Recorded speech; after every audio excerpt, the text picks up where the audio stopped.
Oh, bro, Hobson was an animal, bro. Was an animal, dog. It's interesting. Not a lot of rappers. I've used some of his bars before. Really? Hell yeah. Even Big L. Like I remember, I wanted to sound just like Big L when I was. Bro, I gotta understand this because I grew up in New York, huge Big L fan. I did not know another person outside of New York that knew who Big L was. Bro, you know who put me on? How the fuck are you 24 years old? This motherfucker didn't even have papers. Him and his family didn't even have papers, and I'm in the 8th grade with him. And he was like, hey, you ever heard of Big L?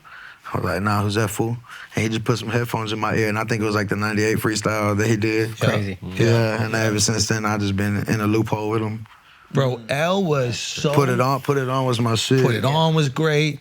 What's that? There's that great line, the man hoes ass beef is like nothing but. That's the line, bro. He was one of those dudes as a young dude who I cared about, like, you know, comedians and being funny, et cetera. And I saw this rapper who was like, he had crazy hard bars, but it was like really clever. He had like punchlines built into So ahead of my for time. Idiots, the City Cops, yeah, he was an animal, bro, definitely. And you ever heard The Devil's Son or The Devil's Advocate or what is it? I think it's The Devil's Son. He says he's the son of the devil. Yeah, right, Son of the Devil. There you go. I mean, there's Confessions of a Dice Game, which is great storytelling. Casualties of a Dice Or Game. Casualties of the Dice Game. You know, I think the first person that ever fucked me up with storytelling was Nas because he had that rewind. Oh, Rewind the is rewind crazy. shit. I've been telling Charlotte about this because he was like, I think, who was it? Who he said that was way better? Was it Biggie that he said was way better storyteller than Nas? Biggie, Ghostface. Yeah, he said somebody. Nah, Scarface. Scarface. No, That Scarface was is ridiculous. nice. But like, the rewind story from Nas. 1, telling a story is already hard. 2, rhyming it is hard. 3, rhyming it backwards. Right. Crazy. That's a whole different animal. So you were listening to a lot of East Coast shit. You gotta understand, I was riding around in the car with my mom and dad while they doing what they doing, and I'm soaking all their game up. My dad jammed the Eagles, Rage Against the Machine, you know, fucking Metallica, 21 Guns, motherfucking, what is that? That was at 21 Guns. That's at Green Day. Green Day, Green Day. The Offsprings. Of course, yeah. I'm saying all that shit. What about bro. some Chente, bro? Santana. What about Vicente, bro? Nothing? No. No rancheras? Nothing? Really? At my Pepo Chicos, yeah. But like I was only with him from like when I was in Bay City, because I'd be at the ranch with him. And my cousin Adrian and Michael. My cousin Michael is cold with that whip. Adrian, when cow shit, it petrifies. And we would get cow shit and throw it in the air, and Michael would... Oh, with a literal whip? Yeah, whip it in the air. That's how accurate he was. He was a bad motherfucker with that hoe, and he would rain shit. And who was that? My cousin Michael, R.I.P. to my cowboy. Yeah, he died on my 10th birthday, man. That shit was wild. And my cowboy. And he just worked on the ranch? With my Pepo Chico. Oh, that's cool. And my Pepo Chico, he died at 99. He won a plaque from the whole Southern Texas. He got a plaque, Cowboy of the Century. Really? Hell yeah. That was a bad motherfucker That's right crazy. there. He cowboyed for the. When I'm doing this rap shit, I want a cowboy. I saw you on the horse. I was like, oh, he can ride. Hell yeah. And what does that mean to cowboy? Like you have your own cattle, you have your own garden and things like that, your stock, you know what I'm saying? And it's more than that, you know, like cows, you're gonna have to fucking trim their nails, horses trim their nails, you know, bathe these motherfuckers. It's funny, like in New York, we don't understand what the job of cowboy is. We think it's just someone who rides a horse. Yeah. And I was watching was it Yellowstone? I was watching that show and I was like, oh, cowboying is the maintenance. Cowboying is it's a whole lifestyle, it's a mentality. Bruh. Yeah, it's like construction. Yeah, for In sure. New York, we have construction. And in Montana, they have cowboy. So what, you just have to watch over the horse? You moving cattle to more different than- yeah. pastures. Repairing the fence, Repairing all rerouting the them. shit. Yeah, Like, feed, all that shit. All that shit. Like a I think farmer. they're fucking what is it? Those that's another thing. I've been on a weird rabbit hole on fucking TikTok. Cleaning out the horse's hooves and shit. Yeah, cutting the horses' That's what hooves I and was the talking cows' about, hooves. trimming them nails and shit. That yeah. shit is crazy. Yeah. All that It shit. looks like they're cutting their foot. Yeah. Nah, but it's just They don't feel calcium. that at all? It's all nail. It's all. What is your nail made out of? Calcium, right? Yeah. Keratin. My heart is made out of There you that go. shit. That's all. There you go.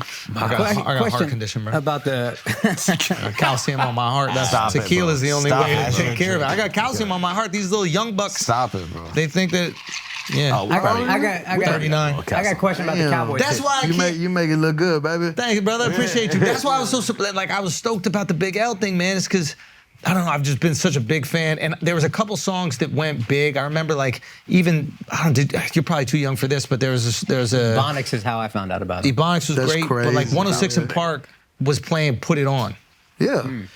but By Big L? With yeah, that kiss? yeah. Yeah. So it's like I was like, okay, there's going to be some recognition, et cetera, and then it kind of moved on. But I really think that he was one of the most profound rappers for his time. Like, especially multi-syllabic words. Like, I think Zero was definitely ahead of his time too. Who? Zero. Houston guy, right? who's Zero? I don't know. I think he was like, I remember he was the person that really started singing with rap. There's that light skin that I'm with, that mixed breed motherfucker.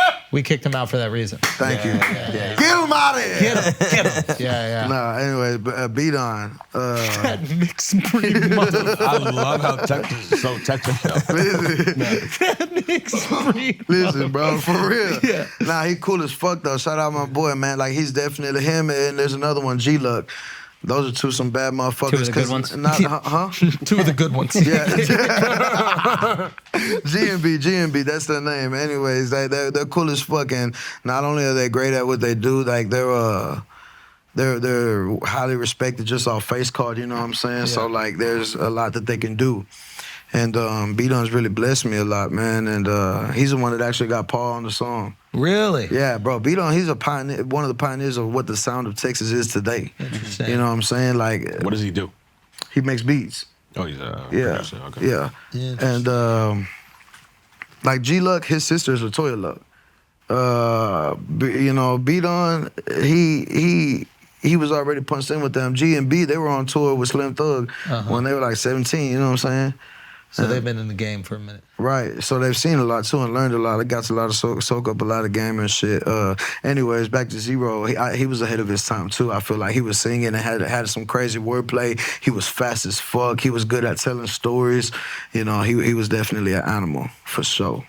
I'm trying to think, like, who do you collab with? And it can be outside of Dude, just rap. I have one. Because you guys look completely different, so it sounds weird. But in your personality and your just who you are as an artist, you remind me of Jelly Roll, who's a friend of ours. Do you know Jelly? Yeah, I don't know him personally, but I he's know of great. him. 'Cause He got y'all that somebody say. Oh my God. Yeah, that That's sounds so unbelievable. Well, you guys will go. And he could rap too. Yeah, Yeah, believe he it. can. That's That's what he like started as. Yeah. And then, but that's an interesting one. because Yeah. you're both very authentic. Alex I I says like it. Yellow Wolf. too. I like Yeah. Yellow Yellow Wolf. Wolf, out there. yeah. He was on that Worldwide Choppers. Remember that? Bro, remember that skateboard video he had back in the day? It was like one of the first music videos, and I think it was a remix. Remember Hobson was talking shit about everybody that was skating. He was like, I'm a real skater. He was talking shit about Lupe Fiasco. Right? Yeah. He had a diss track. Yeah. Novi Novak, I think, too. Like, he was like dissing everyone. The Illmind Hobson 4, when he was talking shit on that one. Yeah. Yeah. Okay, so who's like a dream collab? Musically, somebody who just like musically you're Kodak really Black. interested in. It could be Kodak rap. Black, my favorite rapper. Well, Really? So Yeah. that's the other thing. But he's I not don't- my favorite. He's not my dream feature. No, but here's another thing is like when I talked about musicality with you and I'm like, wow, this guy's really musical. That's the same thing that I say about Kodak. It's fluency. It's like there's something about it that he understands music in a way where everything else is secondary. I want to sing with Stevie Ray Vaughan. Oh, wow. I mean, R.I.P., but like the Yeah. greatest guitarist ever, arguably. Yeah, I want to sing with him though. I mean, that would be so cool.